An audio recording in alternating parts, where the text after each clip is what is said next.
Hello everyone, welcome to our YouTube channel Shiksha Alliance. Today we are going to start our daily current affairs session in which we will cover important news from several newspapers, PIB and various government sources. So let's begin our session. Our first topic is Vembanad and Ashtamudi lake. तो हम जानेंगे Vembanad and Ashtamudi lake के बारे में। The national green tribunal has imposed a penalty of ₹10 crore on the Kerala government for failing to protect the Vembanad and Ashtamudi lake Ramsar list of wetland. National green tribunal ने impose किया penalty ₹10 crore का Kerala government के ऊपर।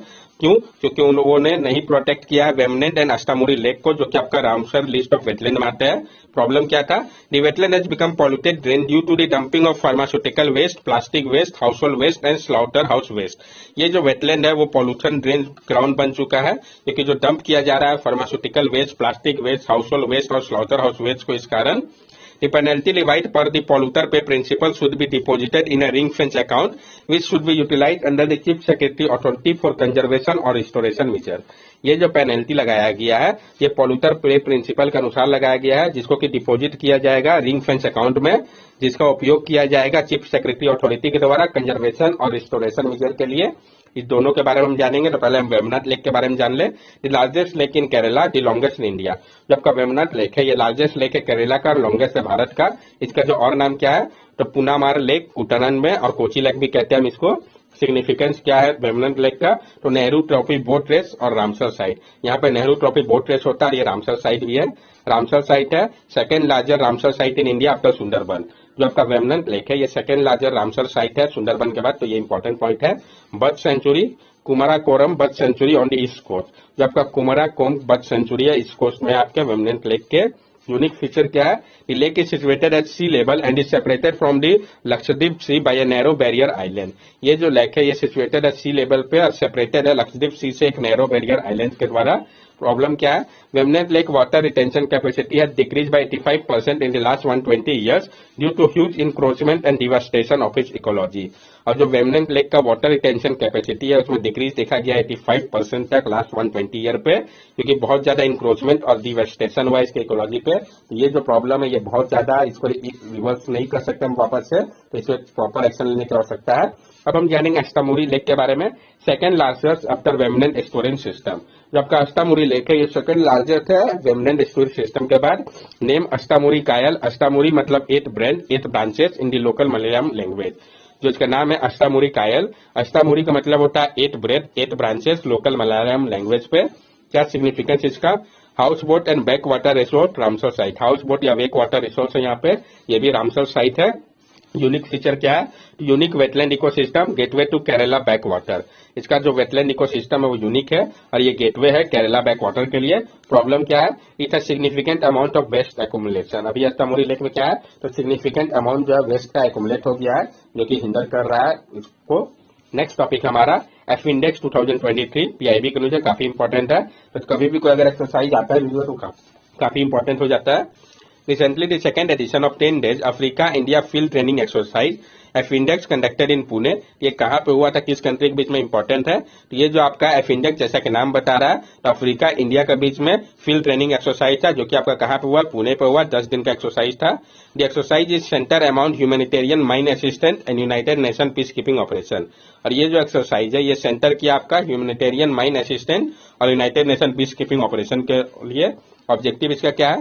Promoting the idea of Africa India military for regional unity. ये promote किया जाए जो idea है Africa India military for regional unity को। Improving coordination of UN peace keeping forces. Improve किया जाए कोऑर्डिनेशन को यूएन पीस कीपिंग फोर्सेस में। Other major aspect in India Africa defence relation. इसके अलावा जो मेजर एस्पेक्ट है इंडिया अफ्रीका डिफेंस रिलेशन पे। First edition of the India Africa army chief conclave was organise. जो पहला एडिशन था India Africa army chief conclave का, इसको ऑर्गेनाइज किया गया। Gandhinagar declaration to enhance cooperation in field of training and military exercise. Gandhinagar declaration किया गया ताकि इनहेंस किया जाए कॉपरेशन को ट्रेनिंग और मिलिट्री एक्सरसाइज के फील्ड में। तो ये भी अफ्रीका के साथ किया गया। ये इंपॉर्टेंट है, किस लिए ये भी इंपॉर्टेंट हो जाता है। India is a leading defence exporter to African countries Mauritius, Mozambique और साइसिल। इंडिया जो है वो लीडिंग डिफेंस एक्सपोर्टर है अफ्रीकन कंट्रीज को। सबसे ज्यादा इंडिया जो है वो एक्सपोर्ट करता है डिफेंस आइटम मॉरिशस को, उसके बाद मोजाम्बिक को, उसके बाद साइसिल्स को। गाइडिंग प्रिंसिपल की अगर हम बात करें, सागर और security and growth for all in the region and वसुधैव कुटुंबकम that is world is a family. Guiding principle क्या है इसका? तो SAGAR security and growth for all in the region और वसुधैव कुटुंबकम वर्ल्ड जो है वो एक फैमिली है। इसके अलावा जो इससे रिलेटेड और न्यूज आया था, तो SAR exercise search and rescue exercise, Indian coast guard recently conducted regional search and rescue exercise Kakinada Andhra Pradesh. जो आपका सर्च एंड रेस्क्यू एक्सरसाइज था सार, इंडियन कोस्ट गार्ड ने भी हाल ही कंडक्ट किया था regional search and rescue exercise को काकीनाडा आंध्र प्रदेश में। तो कहां पे हुआ था, किसके द्वारा इंपॉर्टेंट हो जाता है, एक्सरसाइज वायु प्रहार। It is a joint multi domain air land exercise of the Indian army and air force. ये वायु प्रहार है, ये joint multi domain air land exercise है इंडियन आर्मी और एयर फोर्स का। Project Akshatir, indigenously developed automated air defense control and reporting system, will enable monitoring of low-level airspace over the battle area of the Indian Army and effectively control the ground-based air defense system. जो आपका project अक्षतीर है, इसमें इंडाइजेनसली develop किया गया automated air defence control and reporting system को, जो enable करेगा monitor करना लो लेवल एयर स्पेस को बैटल एरियाज में इंडियन आर्मी के, और इफेक्टिवली कंट्रोल करेगा ground based air defence system को।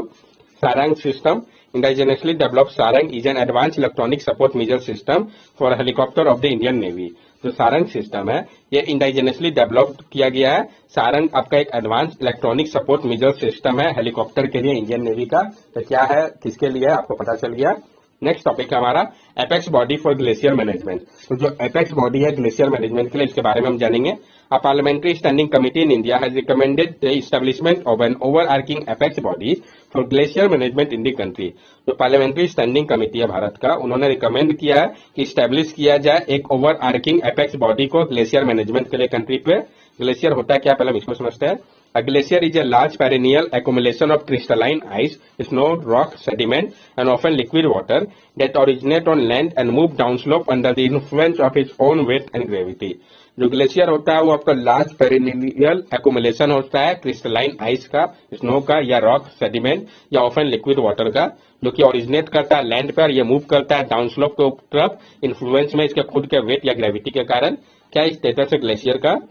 Glacier cover nearly 3% of earth surface and 11% of earth land area. Glacier cover करता है 3% अर्थ के सरफेस का और 11% अर्थ के लैंड एरिया का। Sources of 3 large river system, Indus, Ganga and Brahmaputra. Glacier आपका सोर्स है 3 लार्ज रिवर सिस्टम का, जिसमें इंडस, गंगा, ब्रह्मपुत्र है। Hindu Kush Himalayan region is known as the water tower of Asia. जो आपका हिंद कुश हिमालयन रीजन है, इसको वाटर टावर ऑफ एशिया भी कहते हैं हम। Himalayan mountain are refer to at the third pole. Himalayan mountain जो है इनको रिफर किया जाता है थर्ड पोल के तौर पे।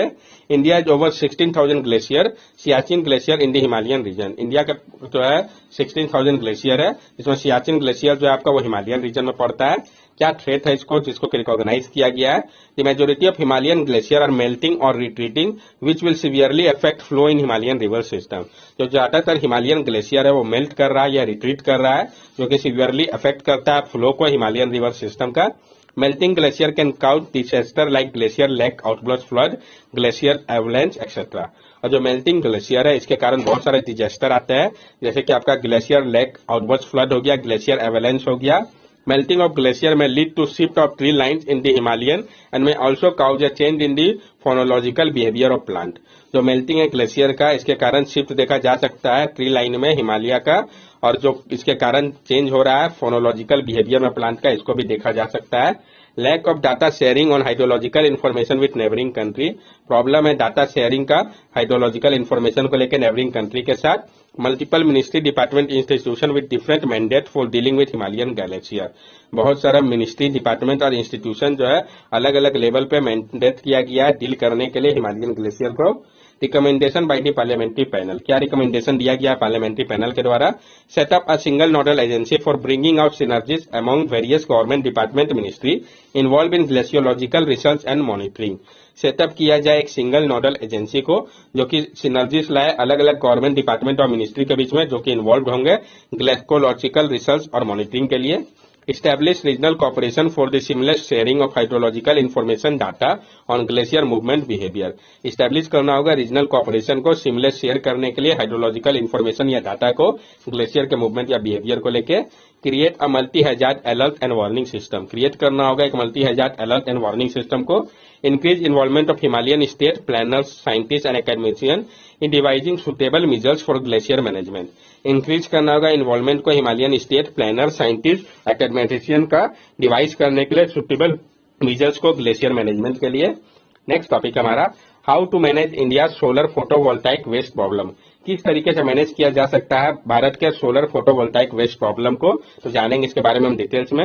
इवन इंडिया के जो पॉलिसी मेकर है वो काफी हार्ड कोशिश कर रहे हैं ताकि शिफ्ट किया जा सके सर्कुलर इकोनॉमी के और, लेकिन अभी भी वो डिफाइन नहीं कर पाया है गाइडलाइंस को वेस्ट मैनेजमेंट को लेकर सोलर फोटोवोल्टाइक सेक्टर के लिए, जो कि एक इश्यू है। A typical photovoltaic panel is dominated by crystalline silicon technology, 93% made up of silver, tin and lead, 7% cadmium telluride. These form modules made of glass, encapsulate and compound semiconductor. जो typical photovoltaic panel होता है इसमें domination आपका देखा जा सकता है crystalline silicon technology का। 93% क्रिस्टलाइन सिलिकॉन मॉड्यूल्स होता है जो कि बना होता है सिल्वर, टिन या लीड से। 7% कैडमियम टेलुराइड होता है। ये जो थिन फिल्म मॉड्यूल है वो बना होता है ग्लास, इनकैप्सुलेंट और कंपाउंड सेमीकंडक्टर से। फोटोवोल्टाइक वेस्ट होता क्या है? तो India stand fourth in solar photovoltaic development globally and is solar power install capacity at 62 gigawatt by 2022। India जो चौथे नंबर पे है सोलर फोटोवोल्टाइक डेवलपमेंट में ग्लोबली, और सोलर पावर इंस्टॉल कैपेसिटी की अगर हम बात करें तो 2022 तक 62 गीगावाट को इंस्टॉल किया जा चुका है। India's latest PLI scheme promote the domestic manufacturing of high efficiency solar photovoltaic module. और इंडिया का जो लेटेस्ट पीएलआई स्कीम है ये प्रमोट कर रहा है डोमेस्टिक मैन्युफैक्चरिंग को high efficient solar photovoltaic module का। This is great but it also indicate massive amount of solar photovoltaic waste in future. ये अच्छी बात है लेकिन ये इंडिकेट कर रहा है कि मैसिव अमाउंट जो है सोलर फोटोवोल्टाइक वेस्ट का फ्यूचर में होने वाला है।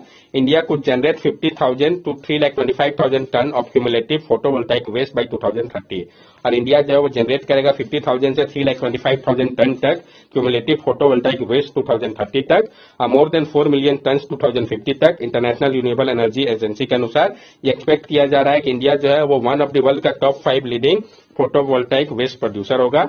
50% जो टोटल मटेरियल है उसको रिकवर किया जा सकता है वेस्ट मैनेजमेंट और रिसाइकिलिंग प्रोसेस के माध्यम से। तो फिर चैलेंज क्या है अगर रिसाइकिल किया जा सकता है, मैनेज किया जा सकता है तो? Growing informal handling of photovoltaic waste accumulate at landfill, couch acidification, leaching of toxic metal, contaminate the local water। जो इनफॉर्मल 80% हैंडलिंग है फोटोवोल्टाइक वेस्ट का, ये जो एक्यूमुलेट इसको किया जा रहा है लैंडफिल पे, जिसके कारण acidification, leaching of toxic metal, lead cadmium का सॉइल को हो रहा है और ये कॉन्टेमिनेट कर रहा है लोकल वाटर को। Gradual incarnation release pollutant like sulphur dioxide, hydrogen fluoride and hydrogen cyanide into atmosphere. और जो ग्रेजुअल इंसाइनेशन रिलीज हो रहा है पॉल्यूटेंट का, जैसे कि sulphur dioxide, hydrogen fluoride, hydrogen cyanide हो गया एटमॉस्फेयर पे।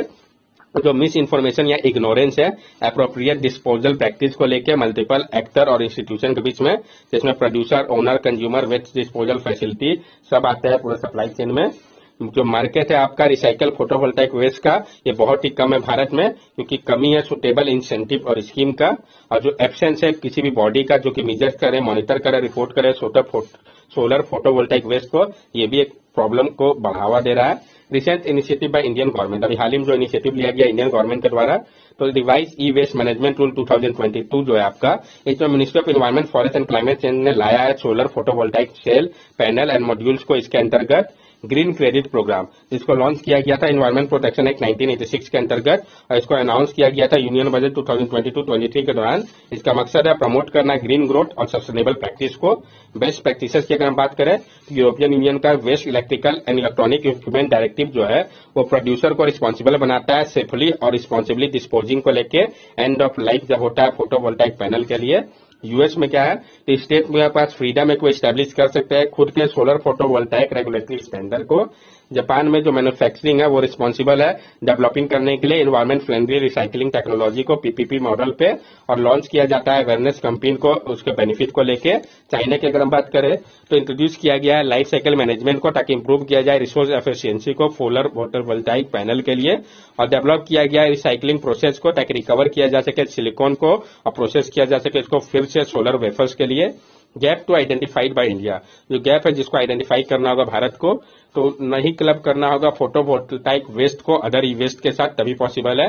फॉर्मुलेट करना होगा एक प्रोविजन को जो कि स्पेसिफिक हो फोटोवोल्टाइक वेस्ट ट्रीटमेंट को लेके, जहां पे जो एम्बिट होगा ई वेस्ट गाइडलाइंस का उसको पालन करना होगा। बिल्ड करना होगा एक लेजिस्लेटिव फ्रेमवर्क को जो इन्फोर्स करेगा एक्सटेंडेड प्रोड्यूसर रिस्पॉन्सिबिलिटी रूल को। सेटअप करना होगा सेंट्रल इंश्योरेंस और रेगुलेटरी बॉडी को जो कि प्रोटेक्ट करेगा अगर कोई फाइनेंशियल लॉस होता है वेस्ट कलेक्शन और ट्रीटमेंट के कारण। तो इसमें क्लासिफाई नहीं किया गया है फोटोवोल्टाइक वेस्ट को हैजार्डस। इंडिया को रन करना होगा एक पैन इंडिया सेंसिटाइजेशन ड्राइव को और अवेयरनेस प्रोग्राम को। स्पेसिफाई करना होगा क्लियर रिसाइकलिंग टारगेट को और रिसाइकलिंग रेट को फोटोवोल्टाइक वेस्ट मैनेजमेंट पॉलिसी को लेके। More attention to domestic research and development effort, और ज्यादा अटेंशन देना होगा domestic research and development effort को लेके। प्रमोट करना होगा सुटेबल रेगुलेटरी इंसेंटिव को, रिसाइकलिंग प्रोग्राम को और अप्रोप्रिएट इंफ्रास्ट्रक्चर फैसिलिटी और एडुकेट फंडिंग को। इससे हम क्या कंक्लूजन निकाल सकते हैं, जो बेस्ट प्रैक्टिसेस है ये गुड रेफरेंस हो सकता है भारत के लिए, ताकि डेवलप किया जा सके made in India manufacturing capability को, रिसाइकलिंग टेक्नोलॉजी को और वेस्ट मैनेजमेंट स्ट्रेटेजी को इस फील्ड के लिए, जिसका एक ह्यूज पोटेंशियल हो सकता है भारत के लिए अगर वो सही से काम करेगा तो। That's all for daily current affair session. अगर आपको हमारी वीडियो अच्छी लगी हो तो हमारे चैनल सब्सक्राइब करें, हमारे वीडियो को लाइक करें और ज्यादा से ज्यादा शेयर करें। These are our social media link. From here also you can stay connected with us and give us your valuable feedback. Thank you and have a nice day.